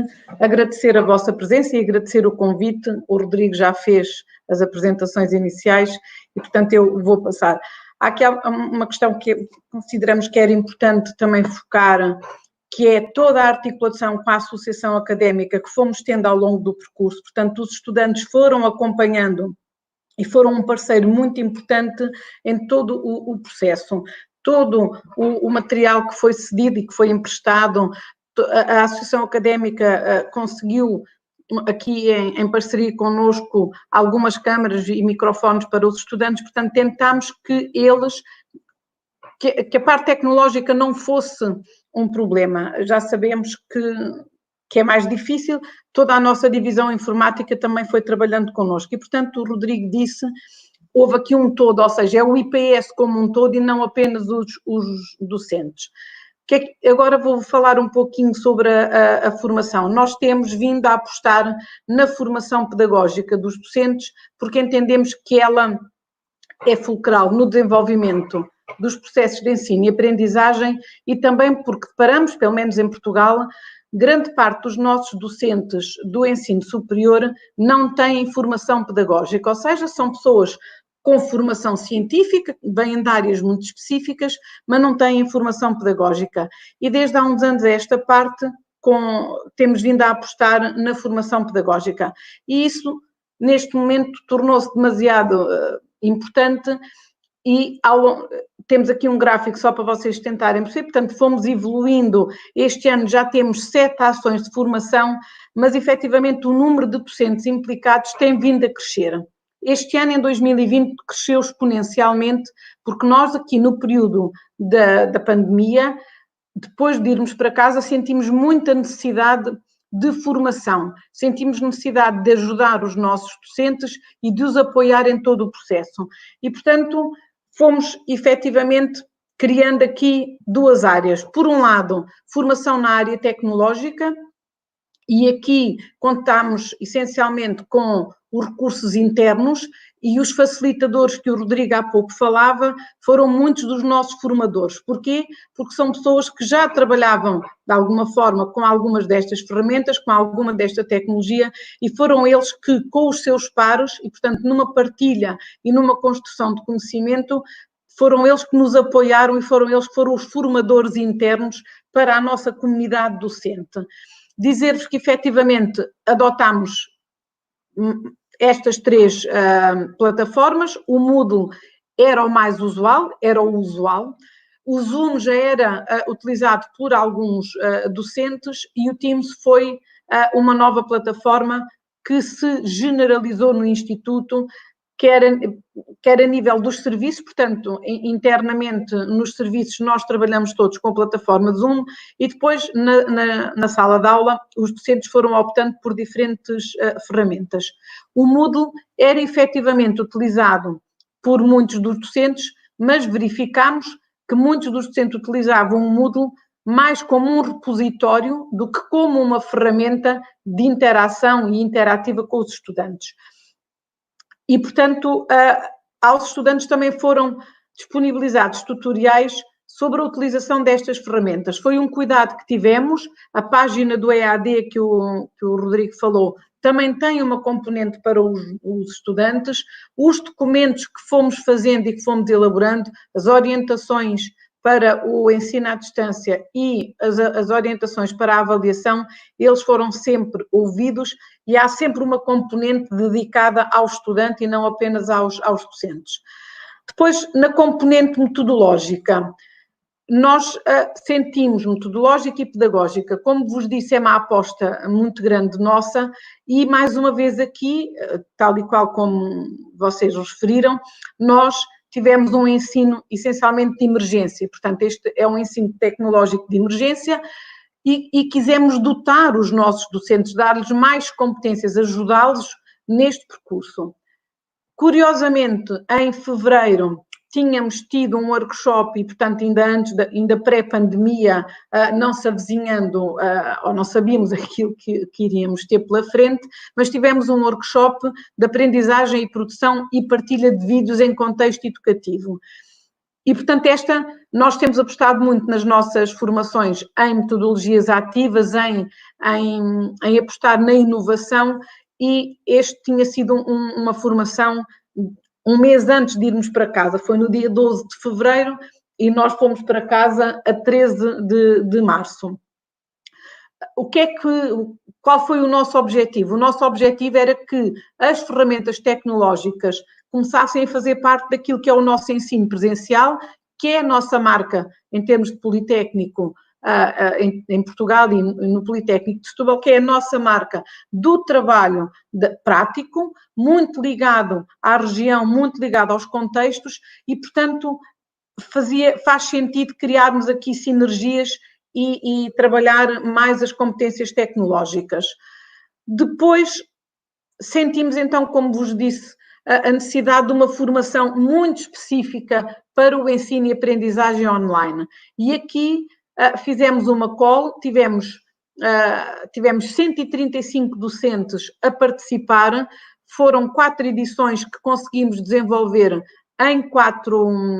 durante um mês, peço desculpa, portanto tivemos uma equipa de tutores e uma equipa externa que nos apoiou porque contactámos com uma instituição de ensino superior que já tem larga experiência e, portanto, desenvolvemos este curso. É um curso com 5 módulos, mas que essencialmente tinha horas assíncronas e nas horas síncronas havia trabalho de tutoria, portanto, estávamos a falar de turmas de cerca de 33, 34 pessoas, com 3 a 4 tutores que trabalharam com estes docentes. E, portanto, eles tiveram a oportunidade de construir um plano que depois executaram e um plano que depois os apoiou na construção do seu processo de ensino e aprendizagem.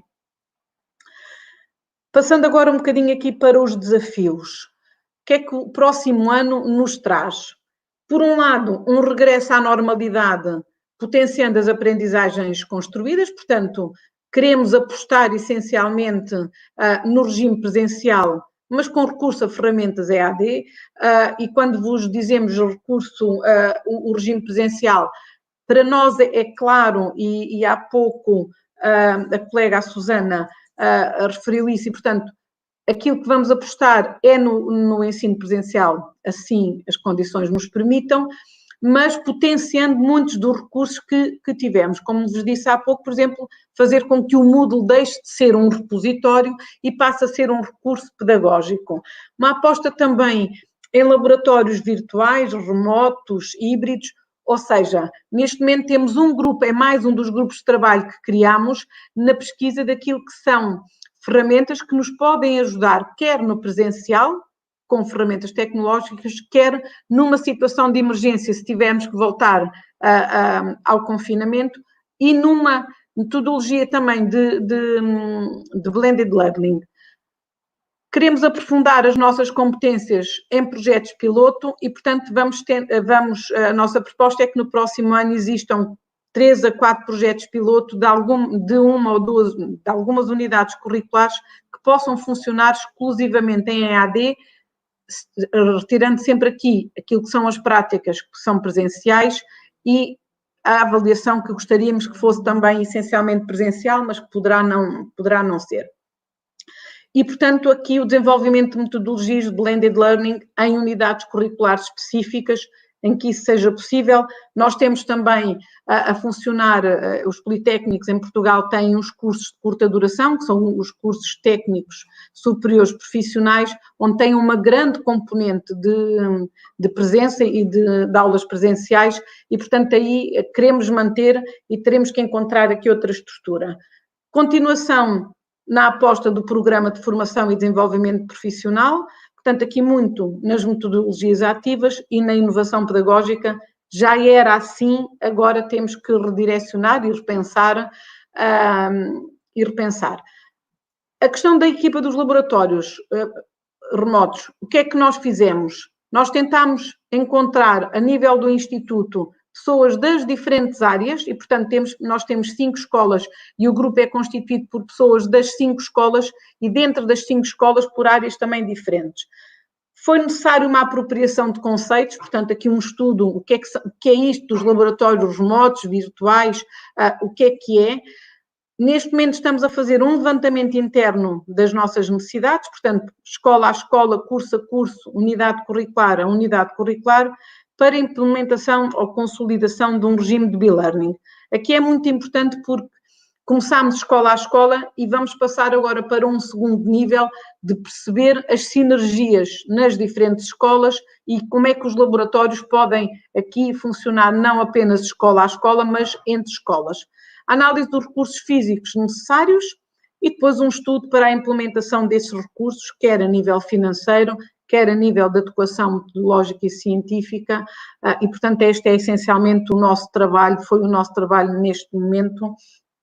E eu agora, peço-vos desculpa, falta-me ainda a aposta aqui em partilha de práticas pedagógicas e, portanto, vamos criar, esta também já era um projeto que já tínhamos começado, mas, portanto, vamos desenvolver ciclos de seminários internos que apelidámos e que designámos de pedagogia à conversa, mais uma vez muito centrado nas práticas pedagógicas, muito centrado na partilha de experiências e numa disseminação interna daquilo que são práticas inovadoras, práticas com metodologias ativas. A divulgação externa, a nível nacional, a nível internacional, participar em eventos de natureza científica ou pedagógica. Por fim, mas não por ser menos importante, é a criação de uma estrutura e desenvolvimento de uma estrutura de apoio ao EAD.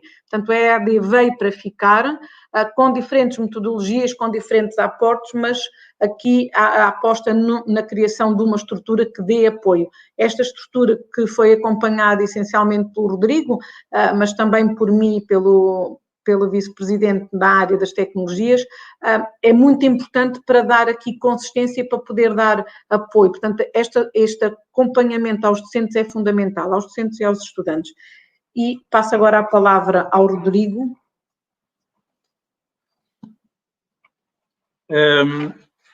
Para terminarmos, queríamos dar também um pouco a nossa história do e-learning na prática. Porque a questão do ensino à distância é algo que, ou melhor, todas as práticas pedagógicas no Politécnico de Setúbal é algo que já vem de trás. E que, de certa forma, beneficiámos, em certa medida, quando colocámos a questão daqueles facilitadores que foram muito importantes em termos de todo o processo, deriva, de facto, vinhamos de trás já com um conjunto de atividades, ainda um pouco dispersas, mas que depois foram importantes potenciar. Mas, apesar de ser dispersa, a verdade é que, quando olhamos um pouco para trás, já temos uma experiência interessante em modelos pedagógicos e que tem vindo a ser trabalhada nos últimos anos. Nós já vinhamos com um curso de e-learning desde 2008, acreditado, já a funcionar, digamos que foi a primeira pontapé de saída nestas áreas, uma licenciatura em Tecnologia de Gestão Industrial. Vou falar um bocadinho sobre ela no final para terminarmos. E depois, a partir daí, tivemos ali um pouco o interregno e, a partir de uma certa altura, verificámos que, de facto, todas as questões pedagógicas e todos os modelos pedagógicos começaram a ter muita importância. Começámos a ter os tais cursos de curta duração, onde apareceram programas, modelos pedagógicos claramente diferenciados. Em 2017 arranca um programa Bright Start em parceria com a Deloitte, que é um programa dual, em formação, o aluno está em formação em sala de aula e em contexto empresarial ao mesmo tempo. Começamos a avançar em 2018 com formações em Project-Based Learning. Avançámos também com um mestrado na área do e-learning e já temos, no ano passado, e já temos duas novas propostas em mais uma em e-learning e mais uma em Project-Based Learning. Uma na área da logística, que está praticamente aprovado, falta apenas pôr praticamente em prática, e uma outra que está ainda em processo e, portanto, vamos ver o que é que resultado. Mas o que importa aqui são as dinâmicas e mostrar um pouco que, de facto, isto já há uns anos atrás começou a criar uma dinâmica importante que depois, de certa forma, quando viemos para esta fase, nos ajudou bastante todo o processo. O e-learning em Tecnologia de Gestão Industrial, digamos que foi a nossa primeira experiência em termos globais, que é uma licenciatura, também nos ajudou aqui a perceber algumas coisas e como é que nós poderíamos avançar.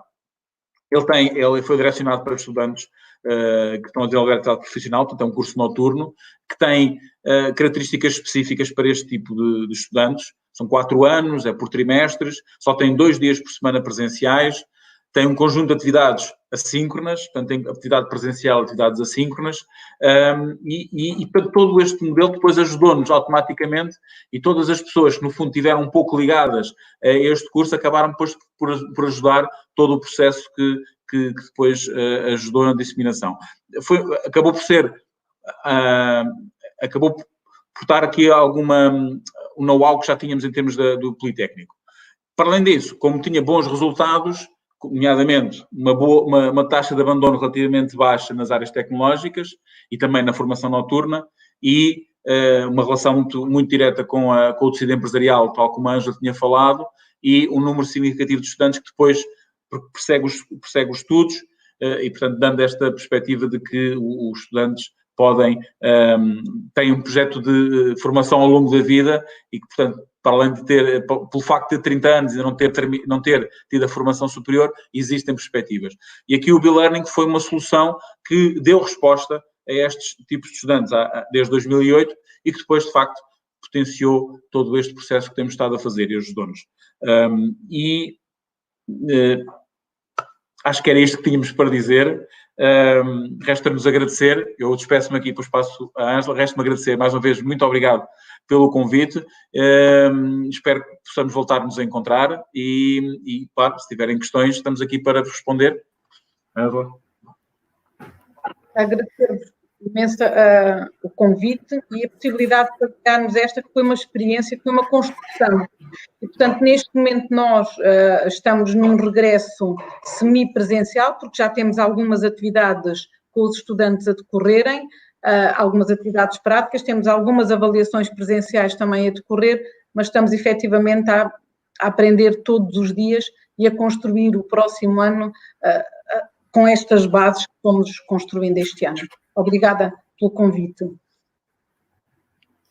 Nós que agradecemos, professora Ângela, professor Rodrigo, muito interessante. E agora vamos dar espaço para as perguntas das pessoas que estão nos assistindo. Professora Lilian.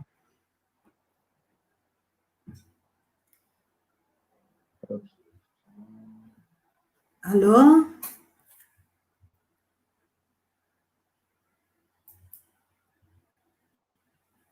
Vamos ver se ela está com algum problema.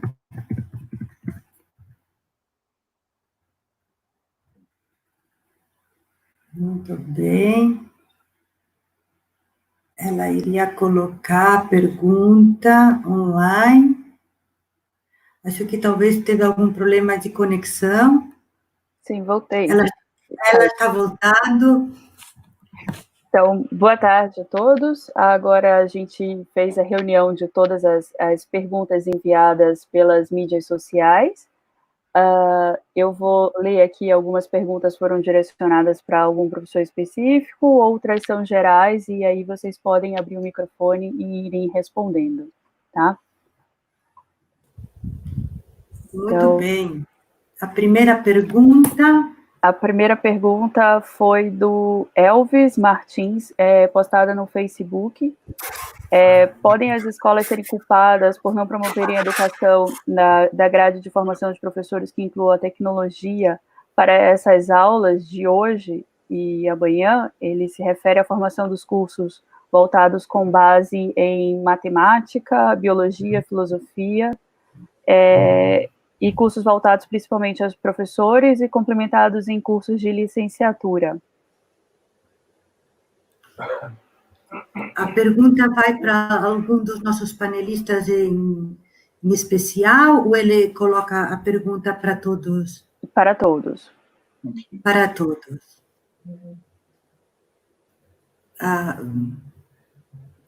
Vamos ver. Lilian, o professor Rodrigo. A pergunta está aqui. Você colocou a pergunta no chat, consegue colocar para o professor Antônio ler? Consigo. Agora eu coloquei no chat em espanhol, tá? E vou colocá-la em português também para...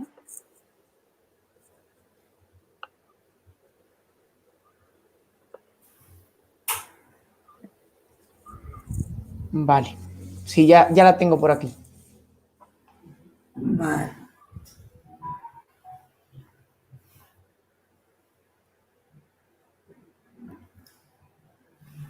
Vale. Sí, La pregunta para los que nos escuchan desde España es: en relación con lo que el profesor Antonio ha presentado, los cursos universitarios de formación de profesor en diferentes carreras no serían culpables por no pensar en una formación digital de sus alumnos como futuros profesionales de la educación, o sea, profesores. Vale, bien. Es una pregunta, es complicado, ¿eh? A ver, tenemos que tener en cuenta una cosa y es que aquí no buscamos culpables, aquí más bien tenemos que buscar soluciones. Pero bueno, es cierto que muchas universidades por tradición son presenciales y eso significa pues que no es porque sean culpables, sino porque ese era su funcionamiento hasta el momento y ahora, claro, con el confinamiento, pues de repente han tenido que cambiar radicalmente su forma de trabajar. Entonces, no es que sean culpables, es que realmente esta situación nos ha cogido desprevenidos a todos. Sí es cierto que bueno, las recomendaciones pues son esas, que en todo programa formativo, ya sea presencial o no presencial, pues se incluya de forma transversal una formación en tecnología.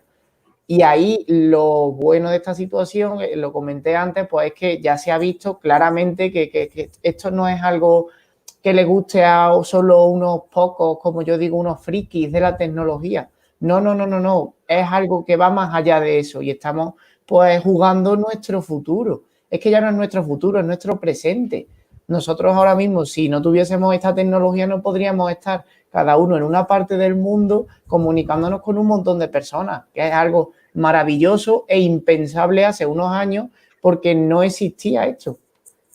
No sé si con eso puedo responder a la pregunta. Yo pienso que sí. Não sei se professora Susana, claro. Sim, eu gostaria de dizer que em relação à minha experiência, na minha formação base, eu tive tecnologias educativas em línguas, portanto, e também sei que eu estive envolvida na formação de professores na Escola Superior de Educação do Politécnico de Viseu, também eles tinham tecnologias educativas, também os futuros professores tinham unidades curriculares de tecnologias. Portanto, eu acho que existe formação. Atualmente nós não temos cursos de professores, mas ou quase nenhum, mas quando existiram, havia unidades curriculares e no meu caso e também no caso da Escola Superior de Educação de Viseu, elas não eram opcionais, elas faziam parte do plano de estudos. Portanto, eu acho que sim, que os professores estão preparados, não há culpas, estão preparados, mas também tem que... A tecnologia está sempre em evolução, portanto, também nos cabe a nós sermos autónomos e pesquisarmos e procurarmos. De certeza que amanhã vai surgir uma app que nós não sabemos usar e que vamos ter que investigar e tentar perceber. Para isso existe também, como referiu a senhora vice-presidente do Politécnico de Setúbal, existem os técnicos, existem os engenheiros que nos dão muito apoio. Existem webinars, mas também tem que partir, obviamente, da motivação dos próprios professores. Mas eu acho que, de base, nós temos formação. Os cursos de formação de professores, na altura, tinham unidades curriculares associadas às tecnologias educativas, sim. Eu gostava só de frisar que, efetivamente, em Portugal, a estrutura base da formação inicial dos docentes não exige essa formação. Mas é tradição em Portugal... basicamente todos os planos de estudo têm unidades curriculares onde as tecnologias com uso educativo são incluídas e grande parte das unidades curriculares não são efetivamente opcionais. Há já, e agora dando aqui o exemplo da nossa Escola Superior de Educação, há inclusivamente unidades curriculares, como a Susana dizia, em que o português e a tecnologia fazem parte da mesma unidade curricular. Portanto, nós temos docentes da área das tecnologias e docentes da área da língua, neste caso a língua portuguesa, que trabalham em conjunto e, portanto, os alunos desenvolvem competências nessa área e desenvolvem projetos. Portanto, isto desde o pré-escolar ao primeiro e ao segundo ciclo.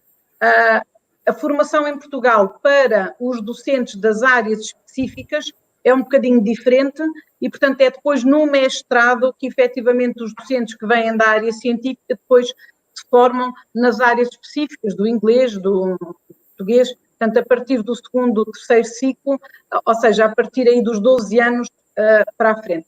E, portanto, eu acho que efetivamente os nossos professores estão dotados. Nós temos também uma classe docente já algo envelhecida, sabemos que a nossa classe docente no ensino secundário está envelhecida e, portanto, vai ser rejuvenescida, obrigatoriamente, porque os professores irão aposentar-se, e esta é efetivamente aqui, há pouquinho o António falava aqui nesta brecha geracional. Eu acho que isso é muito importante, não é? Porque estamos a renovar, nós fomos tendo formação, mas efetivamente vamos nos renovando.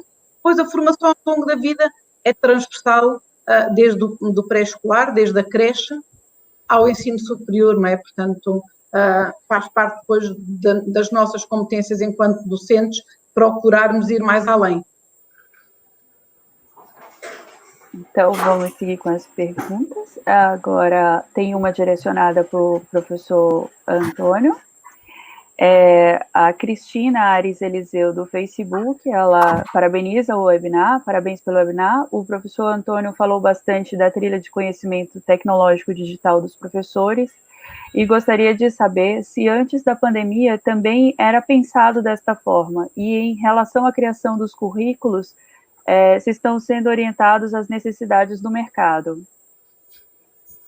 Vale, bien. A la primera pregunta, si antes de la pandemia, digamos que se pensaba de esta misma forma o si se tenía en cuenta todo esto, por supuesto que sí. La disciplina la que estamos hablando es la tecnología educativa.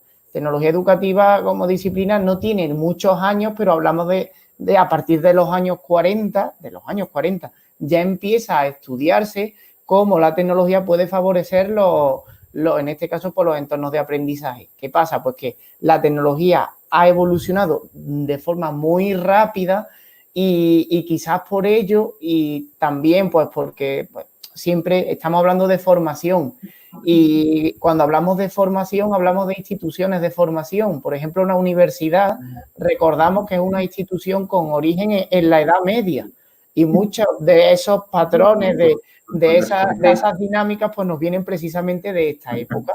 Por lo tanto, es como no vamos a hablar lucha, pero sí un poco, pues ese un poco asentarnos en lo que ya tenemos y no cambiar.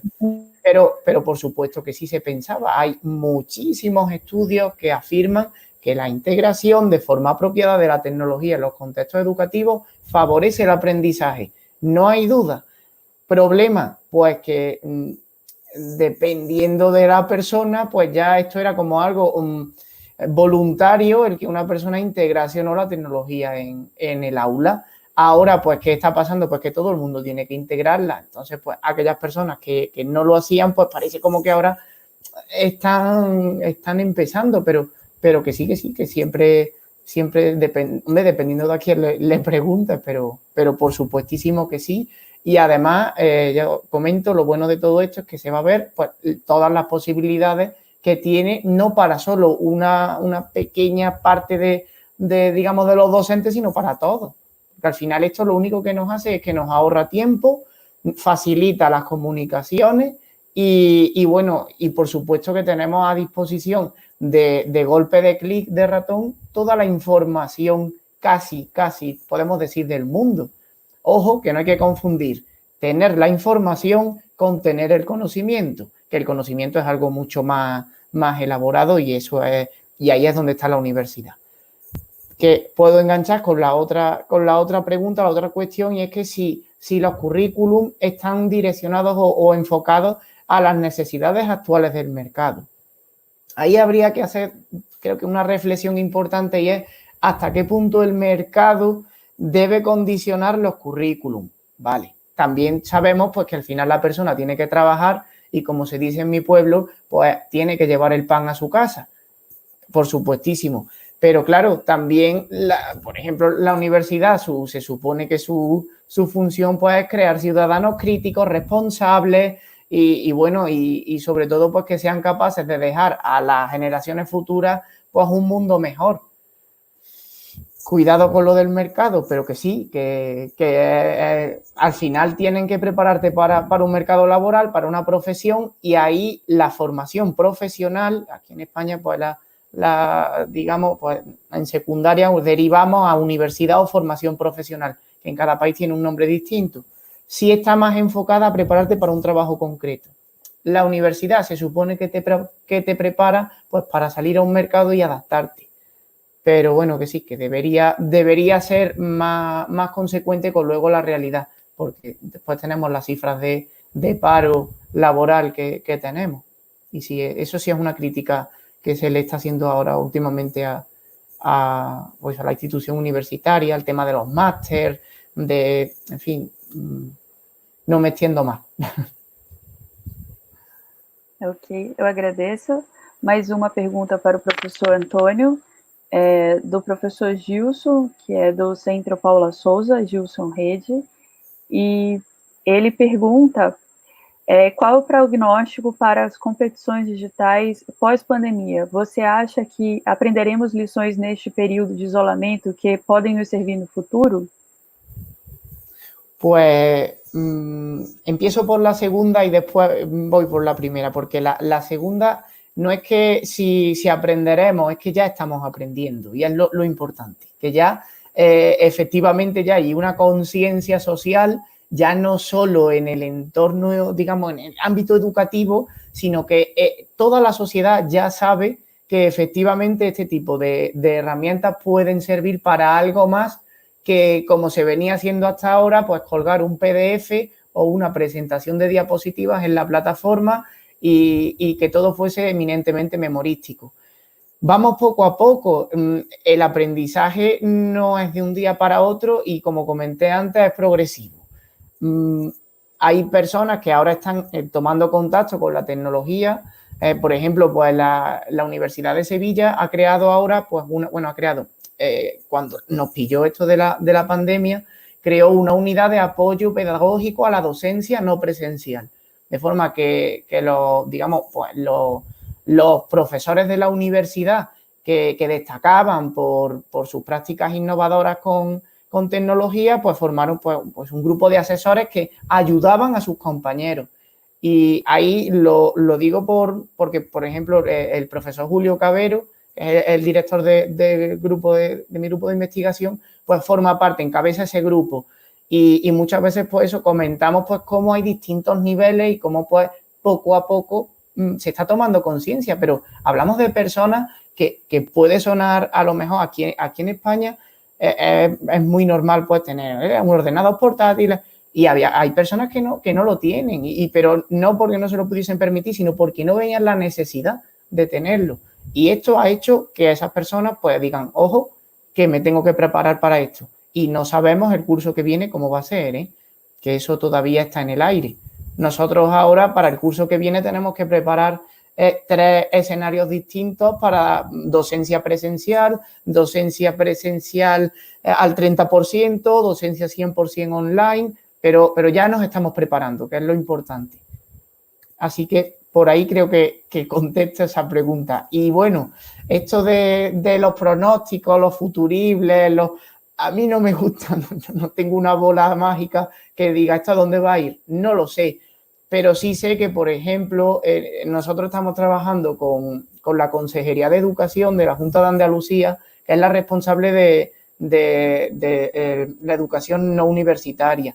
Y es cierto que ya se está hablando, de hecho nosotros estamos colaborando para que todo esto que hemos hablado de la acreditación en competencias digitales sea una realidad y no sea como hasta ahora. Yo trabajo con Google, tengo una acreditación, no, esto ya va a ser algo oficial, algo que se tenga en cuenta en los baremos de contratación y al final yo creo que será como los niveles de idioma, que nos van a pedir un B1, nos van a pedir un B2 o nos van, dependiendo del trabajo que sea. Espero que sea así porque eso también obliga un poquito a ponerse, pero también espero que se recompense porque no sabéis, sí, lo sabéis, el trabajo que cuesta formarse en tecnología para que después pues el docente se frustre y diga esto no sirve para nada porque al final me cuenta otra cosa. Pero bueno, yo espero que no, porque además esto nos está dando el empujón, así que nada, animarnos y ya está, ya, a integrar las TIC como estamos haciendo ahora mismo. Agora uma pergunta para a professora Suzana. Na verdade, são várias perguntas que foram feitas pela Isaíra Oliveira, da ETEC Santa Efigênia e ETEC das Artes, pelo Facebook. O professor